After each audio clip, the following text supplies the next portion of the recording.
पल प्रतिपल हमारी आपकी देखभाल करने में चली जा रही है। सुना होगा अपने ऑडियो में या सीधे सुना होगा कई गुरु भाई गुरु बहनों ने, उन्होंने कहा कि वो कोई भी ऐसा प्राणी, कोई भी ऐसा जीवात्मा, कोई भी धरती का नर नारी जो मुझसे मिला हो या ना मिला हो, वो विश्व के किसी कोने में हो, वह रेगिस्तान के मरुस्थल में क्यों नहीं हो, लेकिन यदि उसने एक बार कहा है कि हे शिव आप मेरे गुरु हैं, मैं आपका शिष्य हूं, मुझ पर दया कर दीजिए, तो मेरे और उसके बीच कोई नहीं होगा। जरा सोचिए इनकी भूमिका, इनकी जिम्मेवारी कितनी गंभीर है, क्या शब्दों में हम आप व्याख्या करेंगे। इसलिए हमारे आपके पास एक ही विकल्प है कि सर झुकाते हैं तेरी दरबार में, हम तो खादिम हैं तेरी सरकार में। यही हमारी आपकी अवस्था है। जो इन्होंने कहा है वह करते रहना है। इनकी भूमिका पल प्रतिपल है, शब्दों में बांध पाइएगा। हर पल नित्य नवीन, पल प्रतिपल नित्य नवीन भूमिका है। हर पल हमारे शिष्य भाव का संरक्षण साहब और दीदी माँ दोनों मिलके कर रहे हैं। नहीं तो पल प्रतिपल जिनकी भूमिका चली जा रही हो, क्या कहें, यही मान लीजिए, थोड़े देर के लिए, हमेशा के लिए मानिए ना कि उन्होंने एक ऐसा बागीचा लगा दिया कि देखिए जिसके कुछ फूल यहाँ खिले हुए पड़े हुए हैं ना अभी।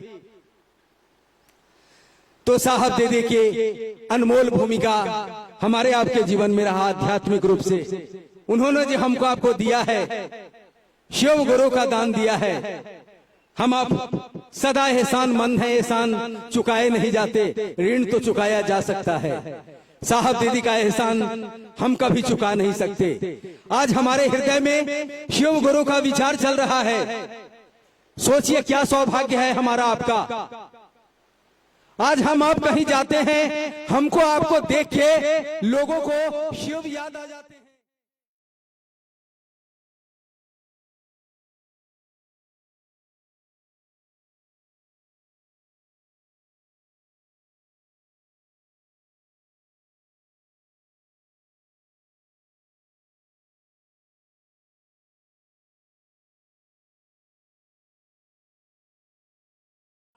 गुजरते रहते हैं और आपको कोई कहता है प्रणाम गुरु भाई, कैसे हैं गुरु भाई, कैसी हो गुरु बहन। सोचिए वो कह रहा है गुरु बहन गुरु भाई, गुरु याद आ रहे हैं। क्या बात हो गया आपके जीवन में, आप कहते हैं शिव को गुरु बना के क्या मिला।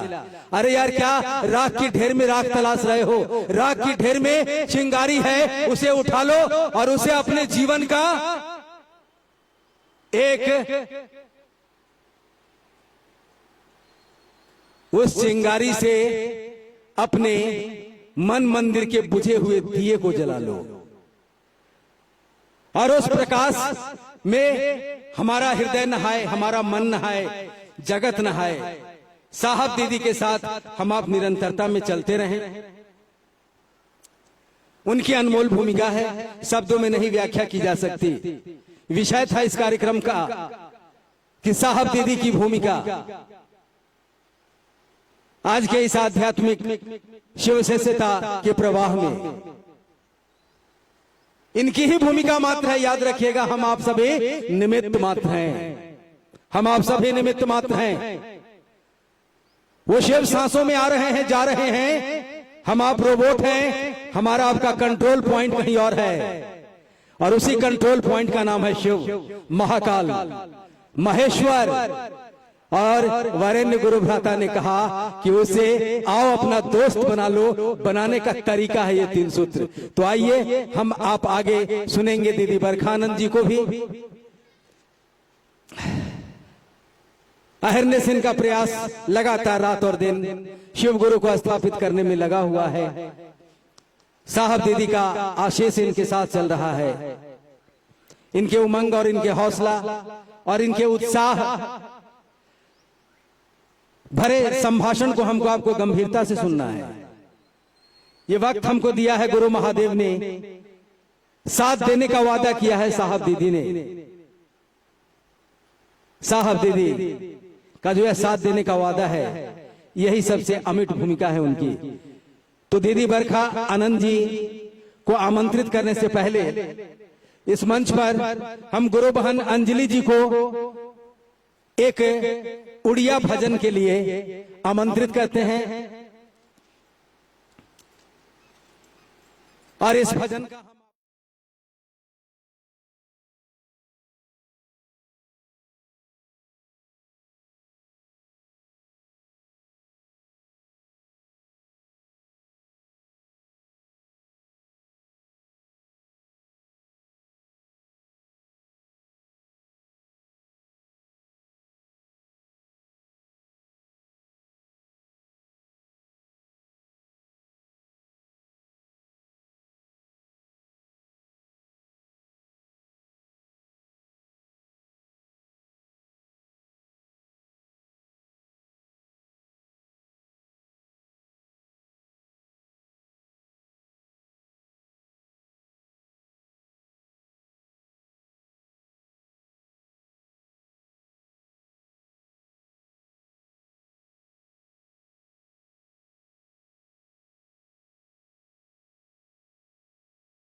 चलो फिर मोर सौभाग्य की फिर से एक बार भजन कार्यक्रम मौका मिलना। तो चलो फिर से मैं एक भजन कर भी आप तुम्हें मैंने समझते साथ दियो।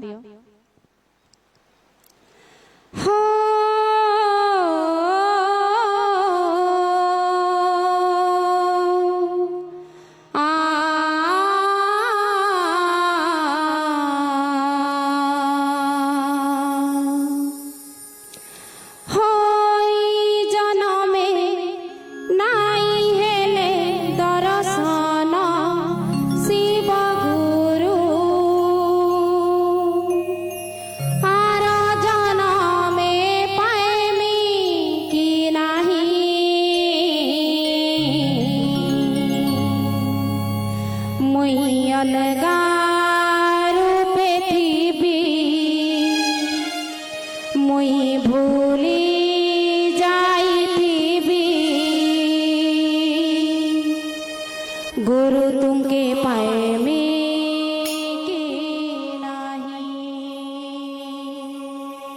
साहब तुमके पाए में के नहीं।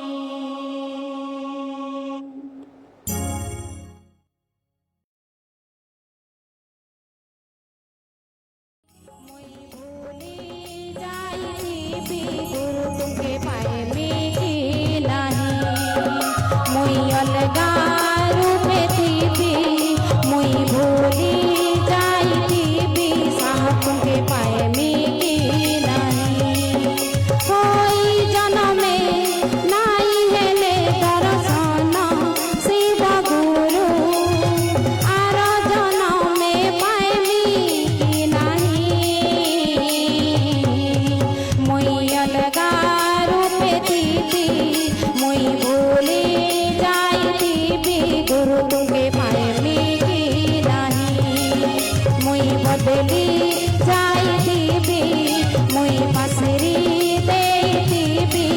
तुमके पाए में की नहीं।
पाइबी की नहीं कोई जन्मे नहीं हेले दर्शन शिव गुरु आर जन्मे पाइबी की नहीं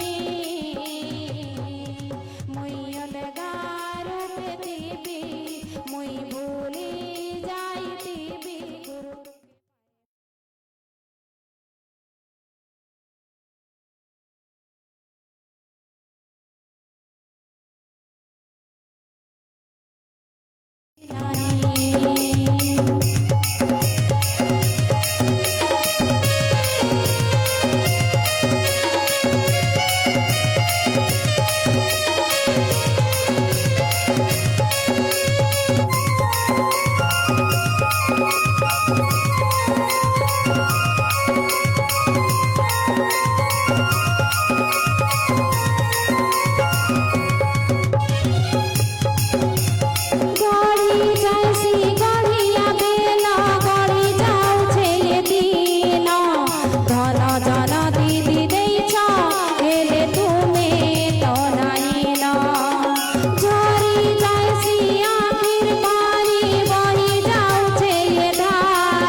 मुई पासरी देइबी मुई बदली जाइबी साहब के पाइबी की नहीं कोई जन्मे नहीं हेले दर्शन शिव गुरु आर जन्मे पाइबी की नहीं मुई अलगा रूप देवी मुई भूली जाइतिबी गुरु के पाइबी की नहीं मुई पासरी देइतिबी मुई भूली जाइतिबी साहब के पाइबी की नहीं मुई अलगा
आइए हम आप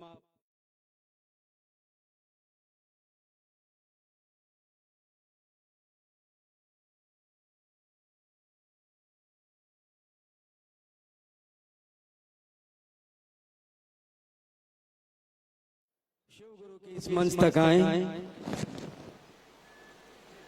और हमसे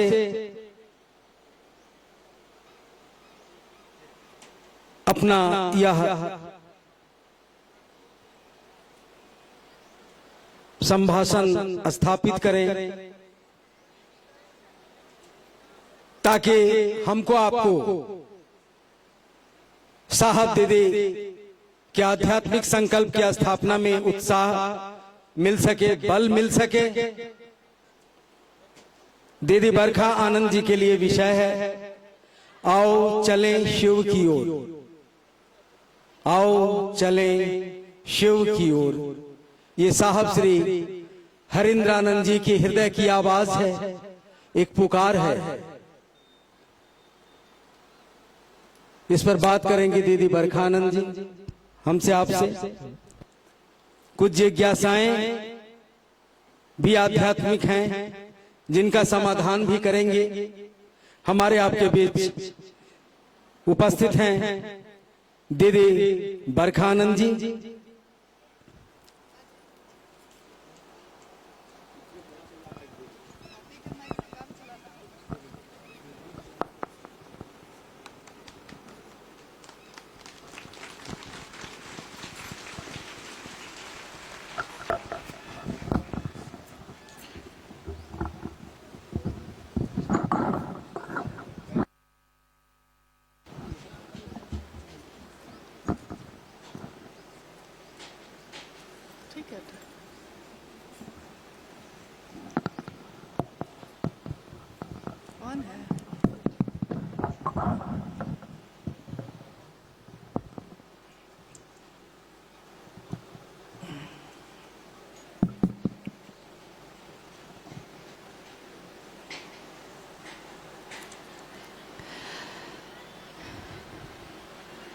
मेरे गुरु महेश्वर शिव को मेरा प्रणाम है।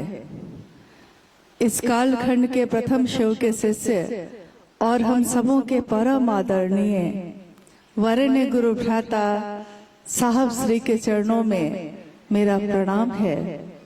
शक्ति स्वरूपा माँ नीलम आनंद जी के चरणों में मेरा प्रणाम है।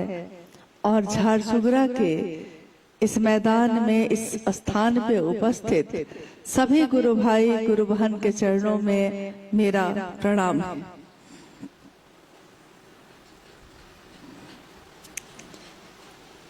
हम सभी का परम सौभाग्य है कि अपने गुरु शिव की बात के लिए यहाँ आने का सौभाग्य प्राप्त हुआ, मौका मिला। और पिछले 4-5 दिन उड़ीसा राज्य के लिए थोड़ा भारी गुजरा है मौसम के मामले में, लेकिन देखिए महागुरु महादेव की असीम दया से इस विपरीत परिस्थिति में भी किस तरह महादेव ने व्यवस्था करके अपने काम को तो करवा ही लिया। हम योजना कुछ और बनाते हैं और महादेव की योजना कुछ और होती है। तो जहां जहां जाने का पिछले 4 दिन में नहीं सोचा, उन सभी जगहों पे जाने का मौका अचानक ही मिल गया। और मन ये समझा कि शायद ये यात्रा, ये जगह जगह गुरु भाई गुरु बहनों से मिलना आने वाले समय में महादेव के काम को और विस्तार देने में मददगार साबित होगा। जो साहब ने चाहा, जो दीदी माँ ने चाहा।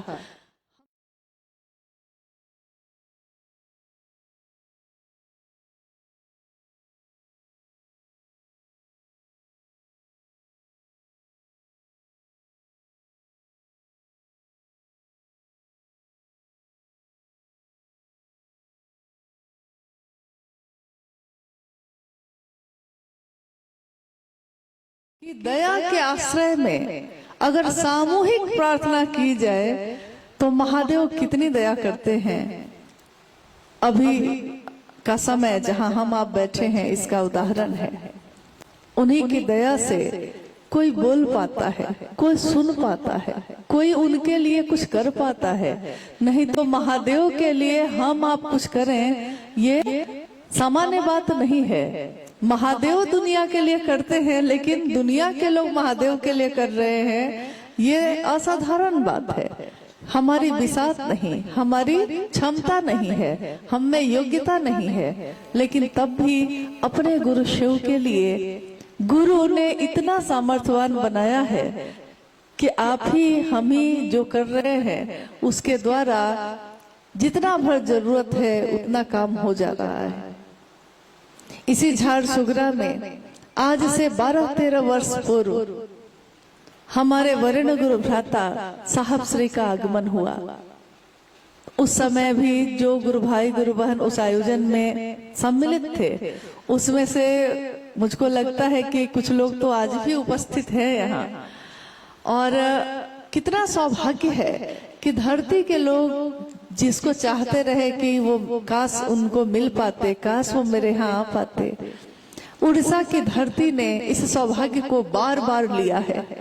और यहाँ के गुरु बहनों और गुरु भाइयों ने मिलकर न्यूनतम व्यवस्था में, न्यूनतम यानी बहुत बड़ी बड़ी व्यवस्था नहीं थी, निर्बल सामर्थ्य में, सामर्थ्य भी ज्यादा नहीं था, लेकिन महादेव की दया से गांव गांव, जंगल जंगल, पहाड़ पहाड़, शहर शहर महादेव का संदेश पहुंचाने का काम किया है।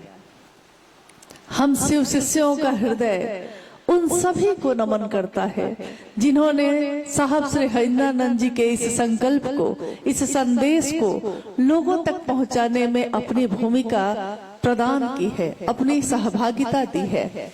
और उनकी ये सहभागिता इतिहास जब बनेगा शिव शिष्यता का, उसमें सुनहरे अक्षरों में दर्ज होगा। दुनिया जब पढ़ेगी शिव शिष्यता कैसे आई, इस कालखंड में किसने लाने का काम किया, किसने बढ़ाया, तो उसमें उन बातों का जिक्र होगा या शायद ना होगा। शायद बहुत लोगों को लोग जानेंगे भी नहीं, लेकिन इमारत जो खड़ी होगी शिव शिष्यता की, उसके नींव के पत्थर यही लोग हैं और रहेंगे। आज इस कार्यक्रम का, जिसका आयोजन बहुत असंख्य लोगों ने मिलकर किया, इस आयोजन का एक ही उद्देश्य है कि मेरे गुरु शिव हैं और आपके भी हो सकते हैं। साहब हरिंद्रानंद जी का ये संदेश लेकर जगह जगह हम लोग जाते रहते हैं, जिस तरह आप जाते हैं। सबसे पहले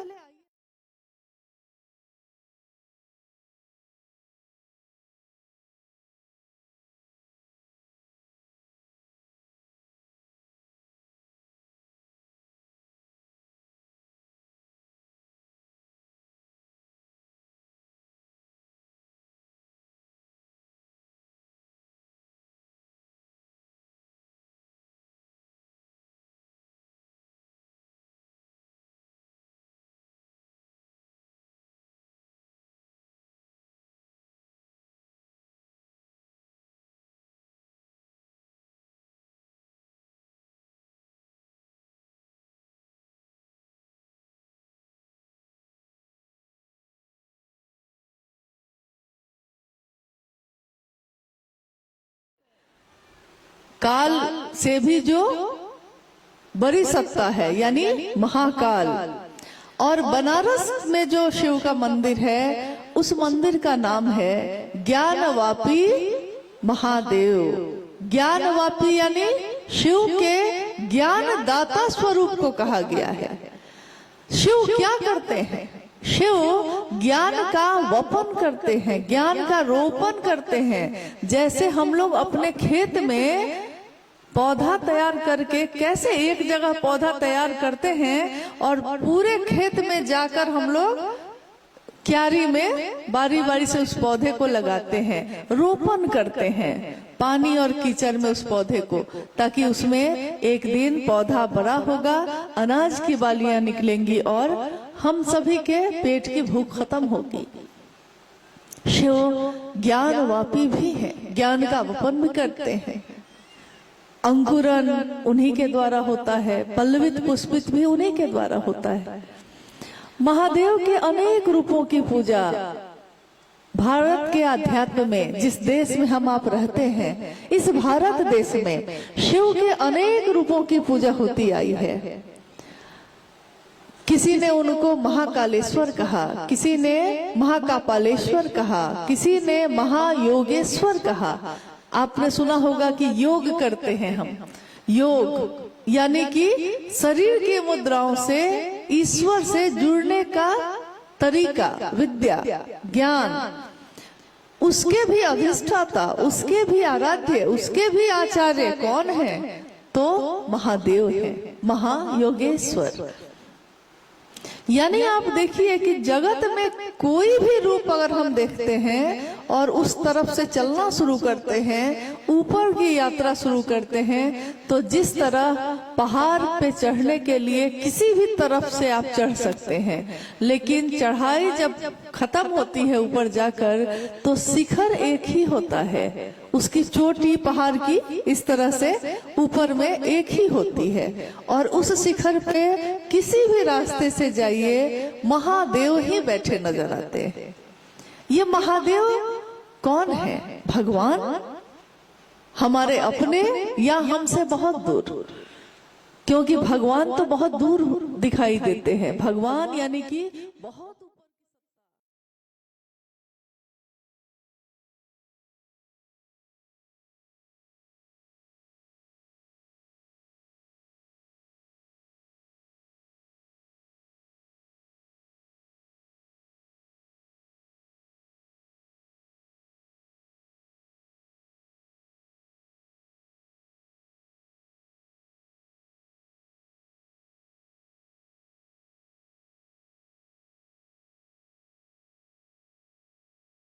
कभी आपने सुना है कि महादेव का दास है कोई?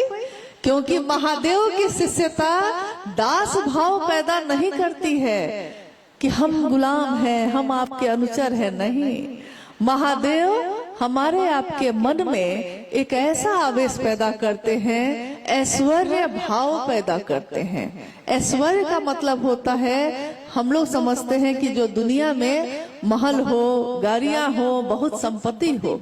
नहीं, महादेव मन में ऐश्वर्य पैदा करते हैं। यानी हो सकता है हमारे जीवन में ये चीजें नहीं हो सकता है मेरी छोटी सी झोपड़ी हो या बहुत न्यूनतम व्यवस्था में हम रहते हो, लेकिन हमारा मन इतना बुलंद होता है, इतना बुलंद होता है और समझ जाता है कि इन चीजों में कुछ भी रखा नहीं है। जिस तरह कहीं की यात्रा पे आप जाइए और एक दिन की यात्रा में कितनी भी सुंदर चीज हो, आपके मन को आकर्षित नहीं करती, अपना नहीं लगता, वो लगता है कि लौट के जाएंगे तो वो झोपड़ी ही मेरी अपनी है, सुंदर है बहुत, लेकिन मेरा नहीं है। तो जब मेरा नहीं है तो हम उसकी परवाह नहीं करते, उसको अपना नहीं समझते।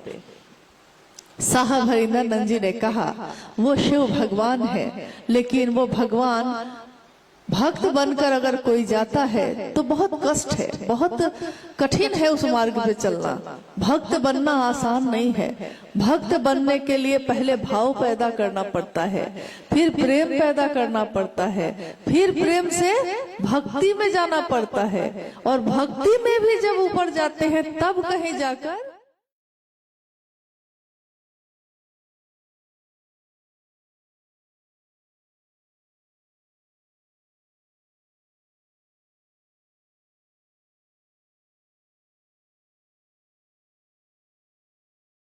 एक उदाहरण देते हैं, साहब का ही देते हैं, क्योंकि वो लौकिक जीवन में डिप्टी कलेक्टर थे और आध्यात्मिक जगत में शिव शिष्य थे। डिप्टी कलेक्टर क्या, यहाँ आपके आसपास में कोई अफसर हो, उसके घर में सीधे प्रवेश करना आपके लिए बहुत कठिन होगा। दरवाजे पे ही सिपाही रोक देगा, बिना पूछे, बिना अपॉइंटमेंट लिए जाने नहीं देगा। उसमें भी आपका जो पूरा शरीर है उसकी जांच करेगा सुरक्षित करने के लिए सुरक्षा की जांच करेगा। फिर भी समय मिलेगा कि नहीं कहना कठिन है। लेकिन वही डिप्टी कलेक्टर जिनसे मिलना आपके लिए बहुत कठिन है उनके ऑफिस में, वही जब अपने घर में शिव शिष्य के रूप में है तो जो जाता है वो साहब से मिल लेता है। कहता है कि महादेव के शिष्य आए हैं, शिव के शिष्य आए हैं, तो वही साहब हरिनानंद जी जो कार्यालय में जिनसे मिलना बहुत कठिन है, शिव शिष्य बनकर जाने पे उनसे मिलना बहुत आसान रहा। उतने ही सरल, उतने ही सहज। उनके आचरण से ये पता चलता है कि उनके गुरु शिव यानी महादेव, उनके गुरु शिव, उनसे मिलना भी बहुत आसान है अगर हम शिष्य बन के जाते हैं। क्योंकि शिष्य को तो कुछ नहीं आता है, तभी ना वो शिष्य बना है।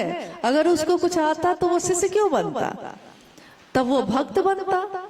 लेकिन हमको कुछ भी आता नहीं है महादेव, न कभी शास्त्र पढ़े हैं, न मंत्रों का जप किया है, न कोई साधना उपासना की है, बस अपने मन का भाव ही समर्पित किया है और कुछ भी नहीं किया है। बस इतना किया है और देखिए महादेव भाव ही ग्रहण करते हैं।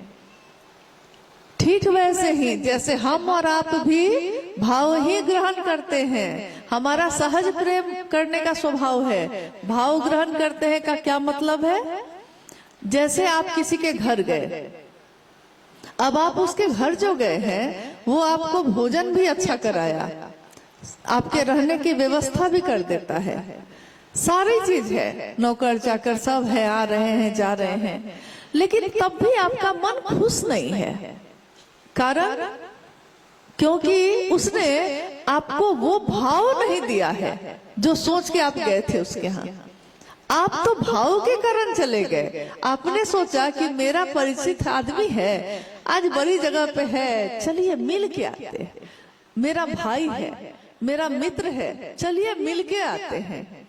जाने पे उसने बैठाया, खिलाया भी, सारी व्यवस्था भी की, लेकिन तब भी आपका मन खुश नहीं हुआ। क्यों?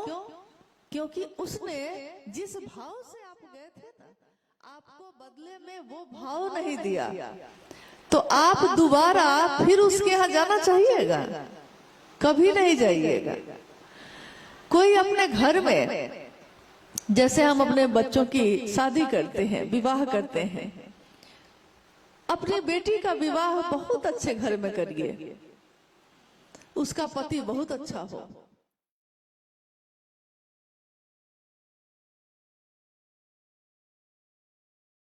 जाते हैं तो आप देखते हैं कि बेटी की आंखों में आंसू है। आप पूछते हैं कि सब कुछ तो है तुम्हारे पास, आंखों में आंसू क्यों है, रो क्यों रही हो बेटी? और वो बेटी कहती है कि पति जो है सब कुछ तो देता है माँ, लेकिन पति का भाव नहीं दे रहा। मैं पत्नी हूं ना, पति का भाव नहीं देता है। क्या वो बेटी आपकी कभी भी खुश हो पाती है? नहीं।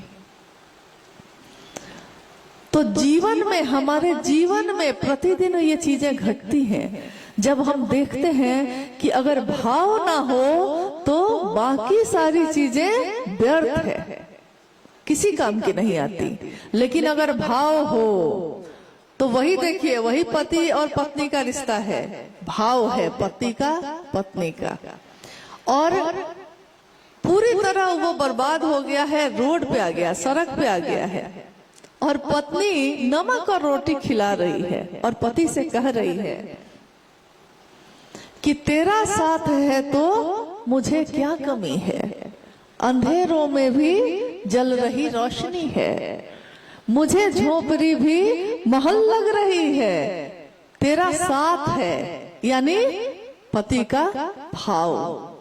तो देखिए, हर रिश्ते में भाव ना हो तो वो रिश्ता सो जाता है, भाव ना हो तो कोई रिजल्ट नहीं है, कोई परिणाम नहीं है, कोई आनंद नहीं, कोई खुशी नहीं, कोई शांति नहीं। बस इतना ही भर समझिए कि बस यही बात साहब ने कही कि ये महादेव हैं, इनका एक रूप है जगत गुरु का। गुरु भाव है, शिष्य भाव देना है, गुरु भाव तो है ही, हम शिष्य भाव जो देना चाहिए हमको, सब कुछ तो हम करते हैं महादेव के लिए। पूजा पद्धति में हम सब कुछ करते हैं। उपवास करते हैं कि नहीं? सावन में सोमवार को उपवास तो करते हैं, महाशिवरात्रि में उपवास करते हैं, पूजा भी करते हैं, जल चढ़ाते हैं, बेलपत्र चढ़ाते हैं, मिठाइयाँ चढ़ाते हैं, फल चढ़ाते हैं, सारे कर्मकांड करते हैं। ठीक वैसे ही जैसे आयोजन तो सारा है, लेकिन उसमें महादेव के लिए महादेव को कर रहे हैं, इसका भाव नहीं है। भाव है किस बात का? कि मेरे बेटा को ये हो जाए, मेरे पति को ये हो जाए,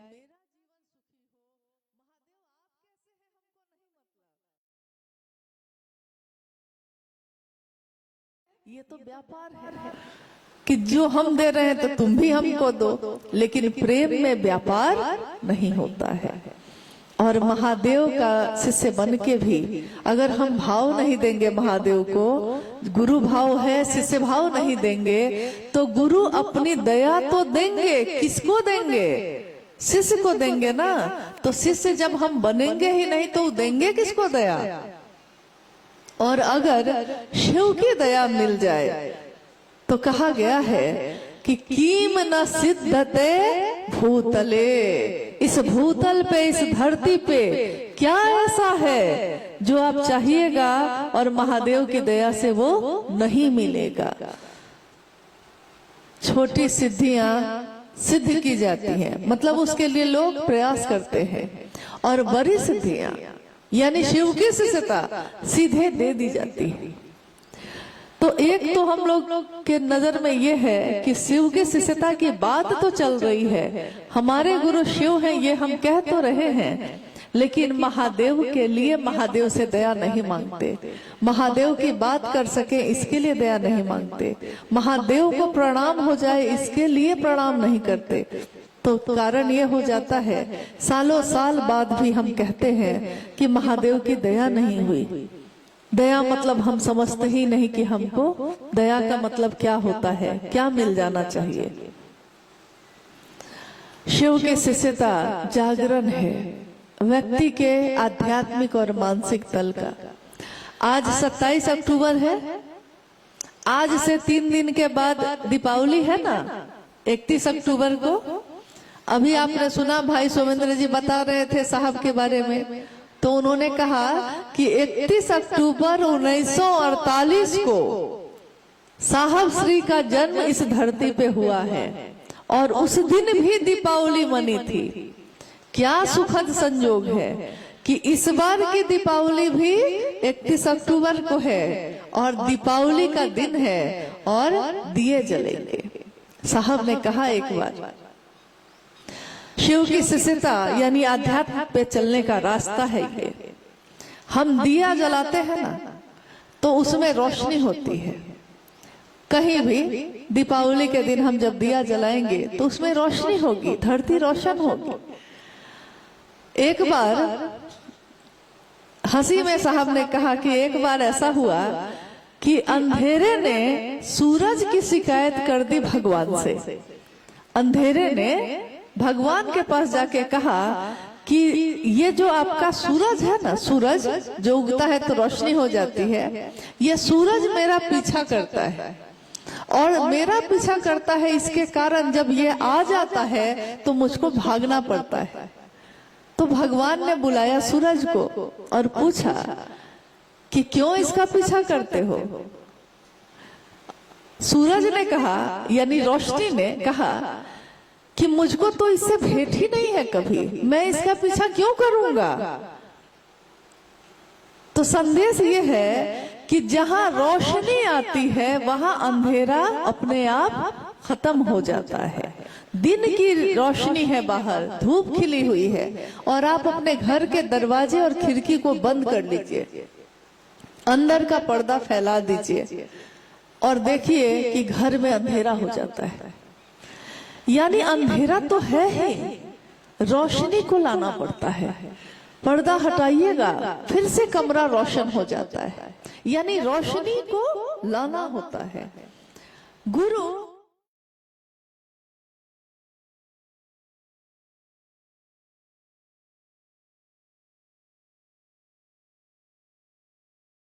अंधेरे मन को रोशनी से भरते हैं, रोशन करते हैं, यानी उजाला भर देते हैं। महादेव की शिष्यता भी ऐसी ही है, हमारे अंधेरे जीवन को कितना रोशन करती है। जैसे जैसे हम इसमें जाते हैं वैसे वैसे हमारा मन अनुभव करता है। एक गुरुवान गा रही थी, दो पंक्ति उन्होंने गाई कि हम कहाँ भटक रहे थे, कहाँ आ गए, और अगर साहब आप न मिलते, अगर आपने साहब ने महादेव का रास्ता नहीं दिखाया होता तो हमको तो किनारे की लहर ही डुबो देती, अंदर जाने की जरूरत नहीं थी। समंदर के किनारे जाइए और कभी कभी लहर ही खींच के लेके चली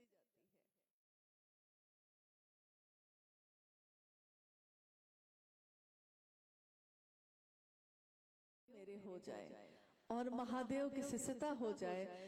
तो शिष्य और गुरु की बात जब हम लोग करते हैं, महागुरु महादेव और शिव का शिष्य होने की बात जब करते हैं, तो हमको आपको ये स्पष्ट होना चाहिए कि इस विधा में, इस रिश्ते में सिर्फ भाव मांगा जाता है और कुछ भी नहीं। कोई कर्म कांड नहीं होते शिव शिष्यों में, शिव चर्चाओं में कहीं भी कोई कर्म कांड नहीं किया जाता। वहां सिर्फ मन का भाव शामिल किया जाता है और कुछ भी नहीं। तो इसीलिए शिव चर्चाओं में आपने देखा होगा कि हम लोग तस्वीर भी नहीं लगाते, अगर लगाते भी हैं तो शिव की साकार जो प्रतिमा है, साकार चित्र है, अगर कोई लगाता है तो लगाता है, नहीं लगाता तो नहीं लगाता। क्योंकि शिव की चर्चा तो आप सड़क पे भी करते हैं, शिव की चर्चा तो अपने घर में भी करते हैं, और शिव की चर्चा तो मंदिर के चबूतरे पे भी करते हैं। तो हम कहाँ कहाँ तस्वीर ले जाएंगे? हर जगह जहाँ लगी है तो ठीक, न लगी है तब भी ठीक। बात करते हैं हम, और बात क्या करते हैं? जितना भर समझ में आता है उतना भर करते हैं, जितना हम कह सकते हैं उतना भर करते हैं। बात बाकी तो महादेव गुरु हैं, धीरे धीरे ज्ञान देने की जिम्मेदारी वही वहन करते हैं, वही लेकर चलते हैं। आइए इस शिवगुरु महोत्सव में अगर कुछ जिज्ञासा आई है तो हम लोग उन जिज्ञासाओं पे भी बात करें, क्योंकि हम लोग जो काम करते हैं, कोई भी काम अपने जीवन में करते हैं, बिना उसको समझे अगर करेंगे तो उसका वो परिणाम नहीं आता जो परिणाम आना चाहिए। और देखिए, भाव की बात अभी हम लोग कर रहे थे, परिणाम की बात कर रहे हैं। रोज आपके घर में भोजन बनता है कि नहीं? प्रतिदिन बनता है, सुबह दोपहर रात हम भोजन बनाते हैं कि नहीं? बनाते ही है। किसी किसी दिन भोजन में बहुत स्वाद होता है और आप पूछते हैं जो भोजन बनाया है उससे कि आज क्या बात है, लगता है बहुत भाव से बनाई हो, आज के भोजन में बहुत स्वाद है। तो पता चलता है कि या तो उनका भाई आया है या उनका कोई प्रिय व्यक्ति आया है। तो जब प्रिय, मन को प्रिय लगने वाला आता है तो भोजन तो वही है, लेकिन उस भोजन को बनाने में भाव मन का शामिल हो गया, तो देखिए भोजन में भी परिणाम है, पानी में भी परिणाम है, प्रणाम में भी परिणाम है। क्योंकि प्रणाम तो हम लोग हजारों लोग को करते हैं, लेकिन किसी किसी को मन से करते हैं। अमूमन लोगों को शिष्टाचार वश करते हैं। मिल गए हैं तो काका प्रणाम, चाचा जी प्रणाम, भैया प्रणाम, मिल गए हैं तो कर लिए। लेकिन अभी के समय में देखिएगा कि ये संस्कार भी बहुत कम हो गए हैं। जल्दी बच्चों को कहना पड़ता है अब कि अरे बड़े हैं प्रणाम करो, फिर भी बच्चा खड़ा है, फिर कहते हैं अरे करो, तब वो जाके कहीं करता है। उसमें भी चरण स्पर्श नहीं करता, ऊपर ऊपर से ही प्रणाम करके काम चला लेता है। मतलब लोग कहते हैं ना कि मोबाइल में आपके ब्लूटूथ है ना, उसी तरह का प्रणाम भी हो गया है। तो प्रणाम मन से ही नहीं हुआ तो उस प्रणाम का कोई अर्थ नहीं है। आइए हम लोग कुछ जिज्ञासाओं पे बात कर लेते हैं।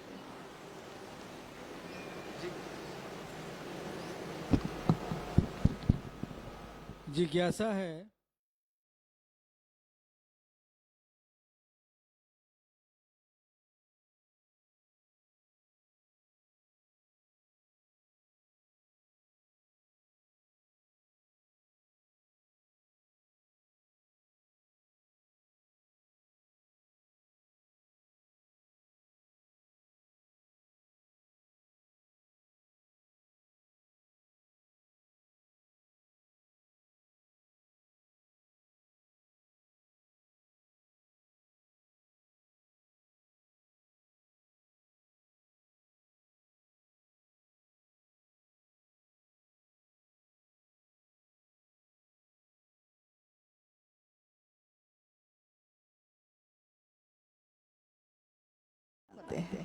गुरु शक्ति तो देते ही हैं, लेकिन शक्ति को संभालने का ज्ञान भी देते हैं।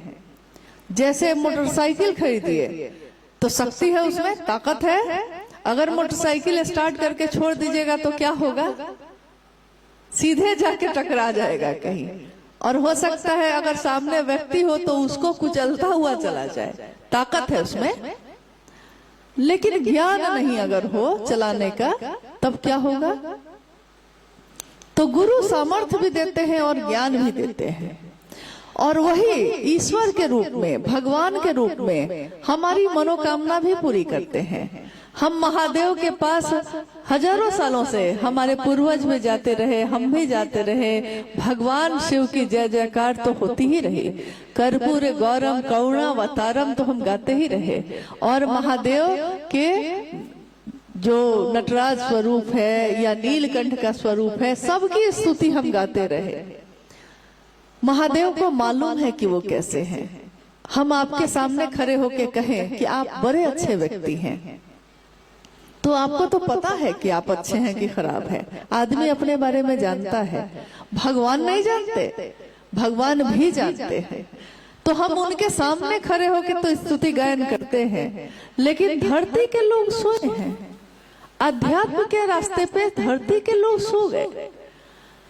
पूजा पाठ में कर्म कांड तो है ही, ऐसा नहीं कि पूजा नहीं हो रही। और महादेव की पूजा का परिणाम भी है, शिवलिंग पे जल चढ़ाते हैं, हमारी मनोकामना पूरी होती है तो हम खुश हो जाते हैं। लेकिन उस मनोकामना के पूरे होने में हमारा भला है या नहीं है, ये तो हम नहीं जानते। और चीजें मिल जाए और संभालने का ज्ञान नहीं हो, तब भी वो बेकार है मेरे लिए। आपको हवाई जहाज दे दिया जाए, आपके लिए बेकार है तो बहुत कीमती चीज वो। हवाई जहाज बहुत कीमती है, लेकिन आपके लिए किस काम की? और साइकिल है तो आपके लिए काम की है, क्योंकि साइकिल चलाने आपको आता है। अगर आपको हवाई जहाज चलाने आता तब आपके लिए काम की चीज थी, लेकिन चलाने का ज्ञान गुरु के रूप में ही कोई दे सकता है। बहुत लोग ऐसे हैं जिनके पिता मास्टर भी हैं, पिता भी हैं और शिक्षक भी हैं। और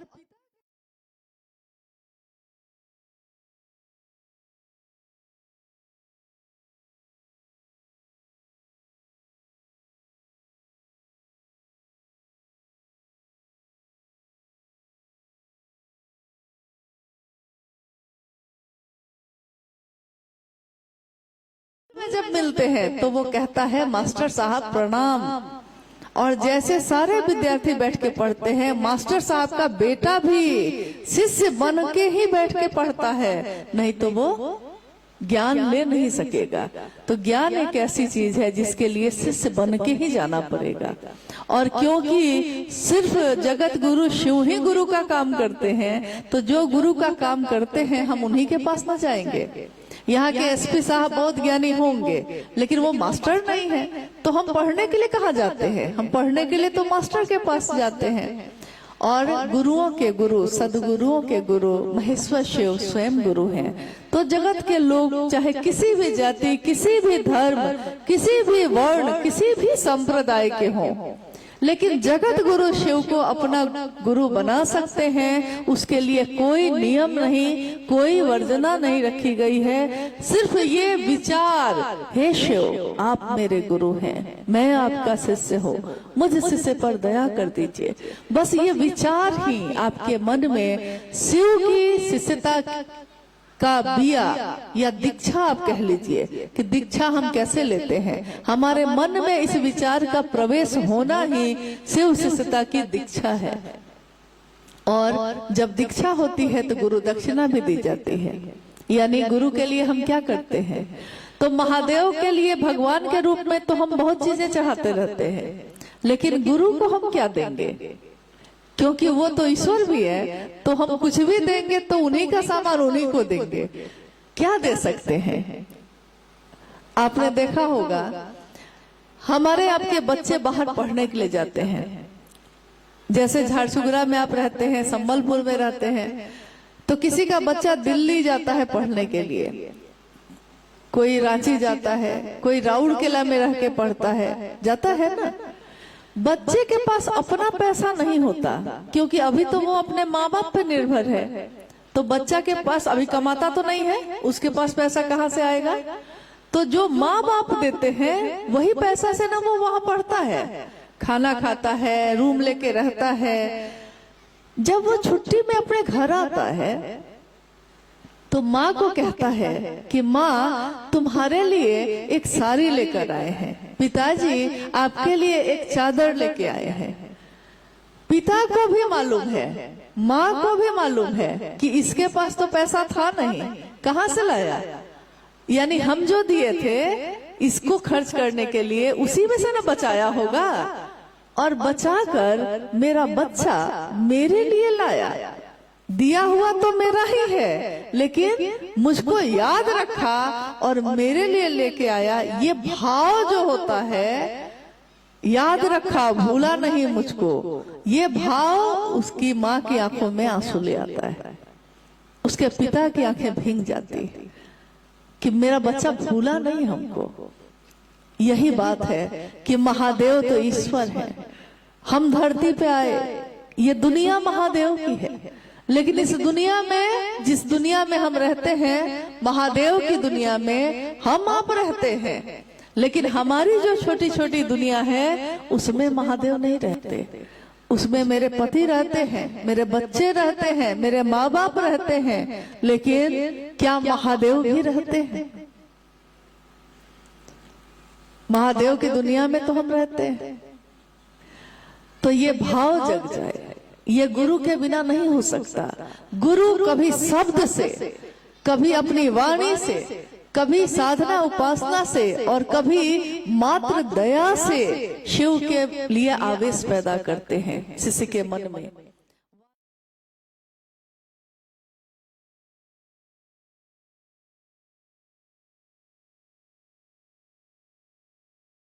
अगर आपको गाली दे दे, सबसे ज्यादा वो गाली जो शब्द है, आप उस शब्द को समझ रहे हैं। अगर नहीं समझ रहे हैं उस भाषा को, तब तो गाली दे चाहे प्रेम करे, आपके लिए दोनों बराबर है। लेकिन अगर उसका अर्थ आप समझ रहे हैं तो आपके मन को सबसे ज्यादा वो चोट पहुंचाता है। और जब चोट पहुंचाता है तो क्या होता है? शब्द की मार आप भूल नहीं पाए, उसने मुझको गाली दी, आप भूल नहीं पाए। और किसी ने शब्द ही तो कहा है आपको कि हम तुमको बहुत प्यार करते हैं, ये भी तो शब्द ही है। हम आपका बहुत आदर करते हैं, ये भी एक शब्द है। तुम तो मेरे भाई हो, ये भी एक शब्द है। लेकिन देखिए, ये शब्द मन को भाव विभोर कर देता है। तो शब्द की मार से महादेव अपने शिष्य में गुरु के लिए आवेश पैदा करते हैं। इसीलिए भगवान के रूप में तो वो देते ही हैं, लेकिन अगर गुरु ना मानेंगे तो गुरु जीवन जीने की कला सिखाते हैं। वो कला हम सीखेंगे कैसे? और क्यों ना माने, जब सबसे सुंदर गुरु मिल रहा हो और उसके लिए आपको कुछ करना भी नहीं पड़ता, बस मन में ही तो सोचते हैं, मन में ही तो दया मांगते हैं, तो इसमें दिक्कत क्या है? इसके अलावा तो शिव शिष्टता में और कुछ नहीं कहा जाता। 3 सूत्र के अलावा किसी ने आपको कुछ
यानी महादेव के घेरा में अगर वो मन नहीं होगा तो ना तो शिव की चर्चा हम कर पाएंगे, ना आप सुन पाएंगे, ना आप कर पाएंगे, ना हम सुन पाएंगे।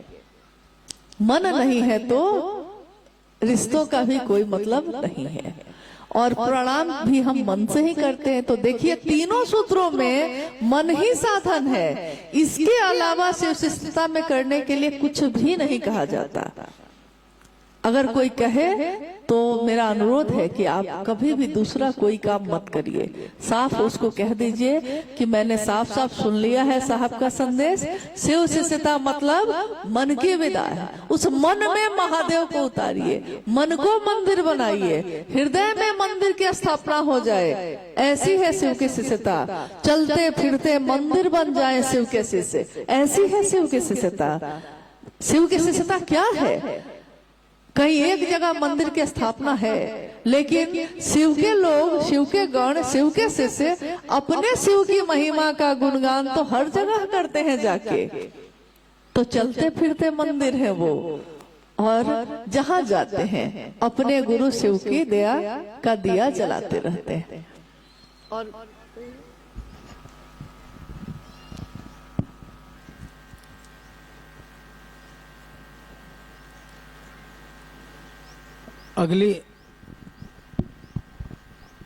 अगली जिज्ञासा है कि माला जप और अजपा जप जो साहब ने शिष्यानुभूति में लिखा है वो ठीक से हम लोग नहीं समझ पा रहे हैं। ये दोनों क्या चीज है, दोनों में क्या अंतर है, कृपया समझाया जाए। जिज्ञासा आपने सुनी? माला पे जप करना और अजपा जप यानी कि सांस पे जप करना, इन दोनों में क्या अंतर है और दोनों के क्या परिणाम है? तो साहब ने बहुत बार बताया भी है और आज भी हम लोग उसी व्याख्या को, उसी बात को दोहराने की कोशिश करते हैं। माला पे जप ये कोई आज नई बात नहीं है। अजपा जप ये भी नई बात नहीं है। प्राचीन समय से हमारे शास्त्र, हमारे वेद, हमारे उपनिषद, हमारे पुराण इस बात का जिक्र करते हैं कि माला पे जप किया जाता है मंत्रों का और सांसों पे भी किया जाता है, यानी अजपा जप भी प्रचलित रहा है। माला पे जप करना यानी जिस देवी देवता के सानिध्य में आप हैं तो अलग अलग तरह की माला होती है। कभी रुद्राक्ष की भी कोई करता है, कोई कमल गट्टे पे करता है, कोई तुलसी की माला से करता है। अलग अलग तरीके हैं जप करने के। इसमें स्पष्ट है कि 24 घंटे में एक बार शिव के शिष्य जब उनको सुविधा हो, जब समय हो, अपने लौकिक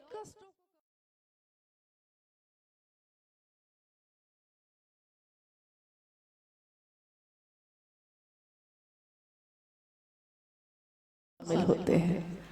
क्योंकि अगर भाव शामिल नहीं है तो सीधे मशीन की तरह तो दोहरा देंगे हम, लेकिन भाव है नहीं प्रणाम का तो काम करेगा नहीं।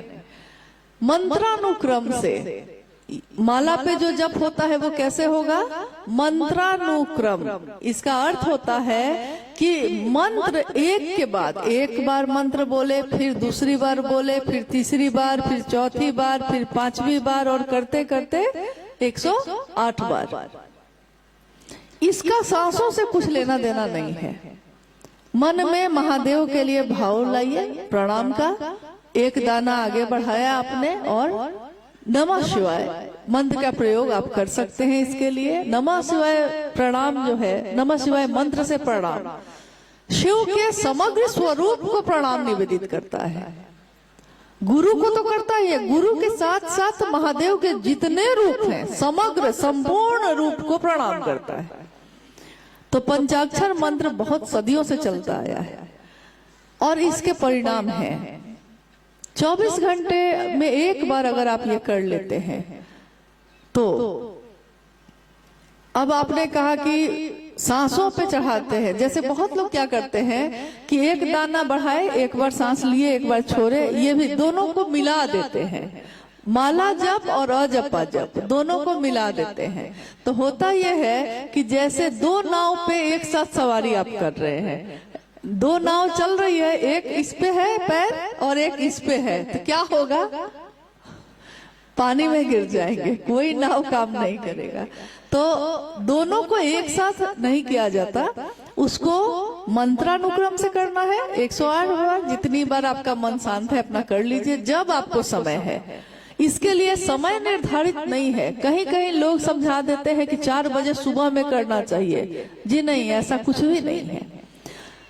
यहाँ तक कि शिव पुराण की वायवीय संहिता में भी लिखा है कि जब सारा संसार धर्म से विमुख हो जाएगा और गुरु और शिष्य परंपरा भी जाती रहेगी, संसार के जगत के लोगों के लिए एकमात्र मंत्र बचेगा नमः शिवाय। एकमात्र विकल्प, एक ही चीज बचेगी जो आश्रय देगी, जो सहारा देगी। और साहब कहते हैं कि शिव की शिष्यता और शिव को प्रणाम करना आपके मन को अतुलनीय शांति प्रदान करता है।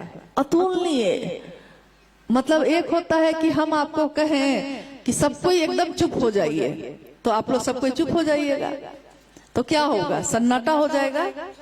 सन्नाटा तो हो जाएगा, आवाज नहीं हो रही है कहीं।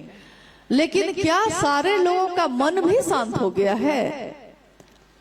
मुंह तो बंद हो जाएगा, सन्नाटा हो जाएगा, लेकिन मन तो शांत नहीं होगा। यानी मन में शांति तो नहीं होगी। सन्नाटा लाया जा सकता है, लेकिन आंतरिक शांति, मन की शांति सिर्फ शिव की दया के आश्रय में ही है। तो ये विधा 24 घंटे में एक बार आप मंत्रानुक्रम से कर सकते हैं। उसमें यह भी है कि ये एक ऐसा मंत्र है जिसके लिए कोई नक्षत्र, कोई दिन, कोई स्थिति, शुद्ध अशुद्ध, पवित्र अपवित्र, कोई मतलब ही नहीं है इन चीजों का। अगर आप नमः शिवाय से प्रणाम कर रहे हैं तो यानी इसके लिए आप कोई समय निकालने की आपको जरूरत नहीं है। जब आपको जिस स्थिति में भी आप शिव को प्रणाम करेंगे, वो प्रणाम ग्रहण होता ही होता है। अब हम आते हैं अजपा जप पे, यानी एक ऐसा जप जिसकी गिनती नहीं की जा सकती। अजपा जप मतलब ही हुआ ऐसा जिसका जप नहीं किया जा सकता, गिनती ही नहीं हो जिसकी। और ये क्या है? कौन माला है ये? तो ये है सांसों की माला। कभी आपने गीत सुना होगा, सांसों की माला पे जपलूं मैं शिव का नाम। यानी सांसों की माला पे ही मैं पी का नाम जपती हूँ, मैं शिव का नाम जपती हूँ। सांस सांस पे, श्वास श्वास पर नाम ले, वृथा श्वास मत खोए। क्या जाने इस जीवन में फिर आना हो न हो, क्या पता इस जीवन में फिर आएंगे कि नहीं आएंगे। तो एक एक सांस पे उनका नाम ले ले हम लोग, ताकि कोई सांस व्यर्थ न हो जाए। अजपा जप विधि सर्वोत्तम विधि है शिव को प्रणाम करने की। और क्योंकि मंत्र जो है 5 अक्षरों का ही सांस पे चढ़ सकता है और उतर सकता है, और वो मंत्र है नमः शिवाय। यानी नमः चढ़ा और शिवाय उतरा। शिव की शिष्यता में इसकी क्या भूमिका है? आपने अभी घटनाओं को सुना है, साहब के जीवन की घटनाओं को। जब उन्होंने 1974 में शिव को अपना गुरु माना था, तो 1975 में बिहार में एक जिला है मुजफ्फरपुर, वहां का एक ब्लॉक है, प्रखंड है तुर्की। तुर्की के टीचर ट्रेनिंग कॉलेज के प्रिंसिपल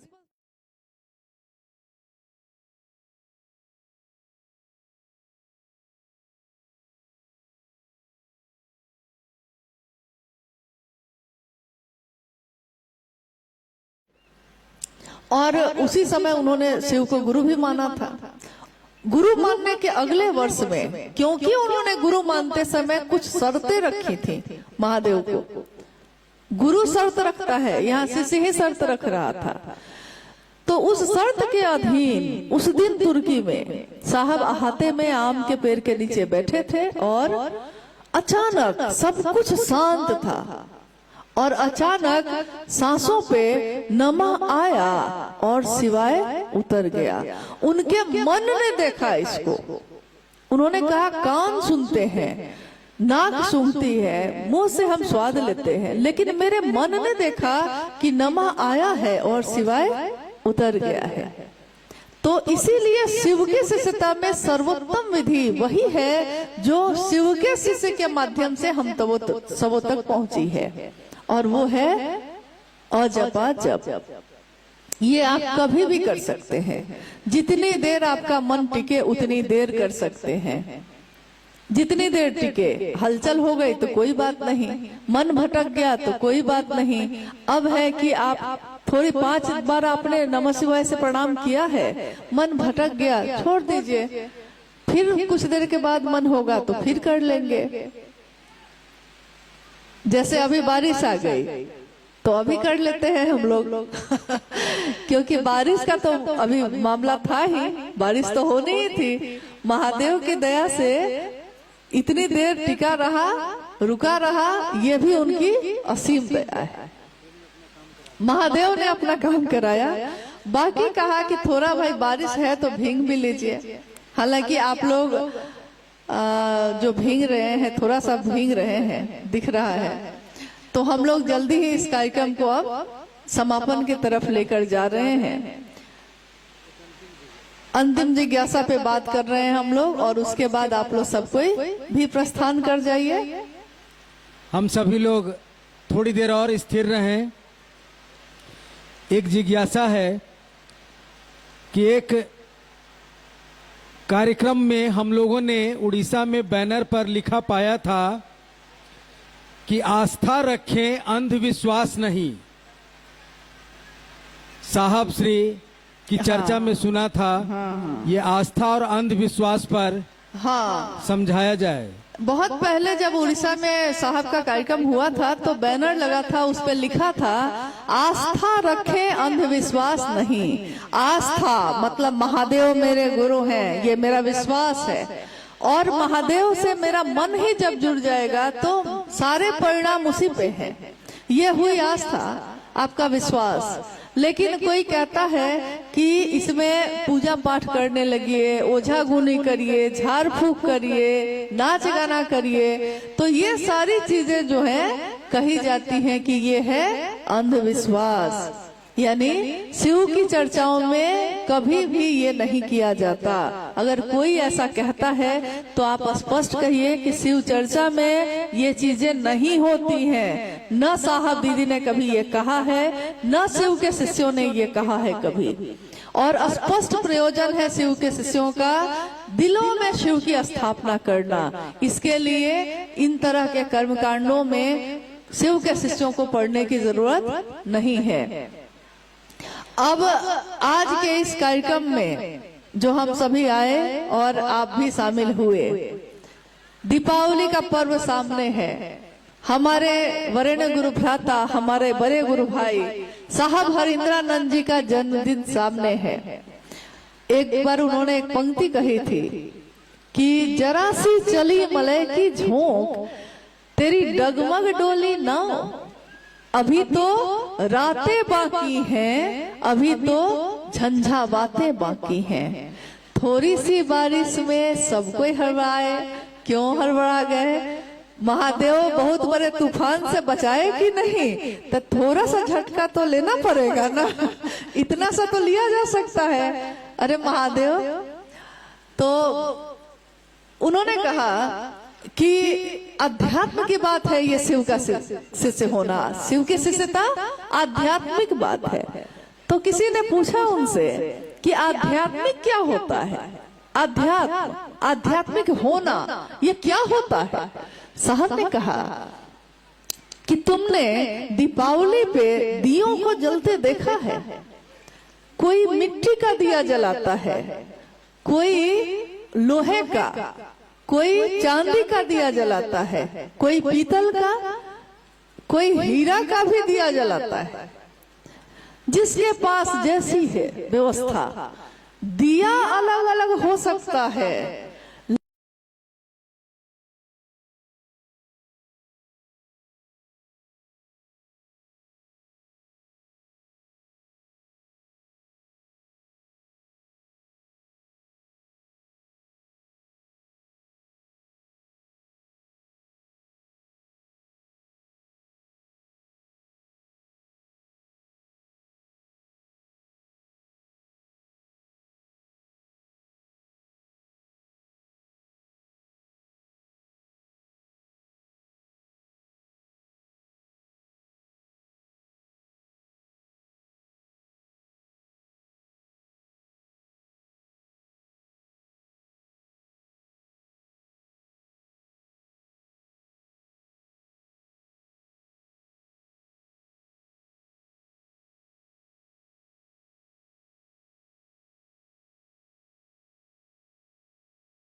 उजाड़ देता है, किस लिए कि एक झलक उसकी मिल जाए। मौसम भूल जाता है। तो महादेव के प्रेम में मौसम भारी होगा कि महादेव का प्रेम भारी होगा? क्या भारी होगा? और गुरु वही जो मन पे भारी हो। महादेव हमारे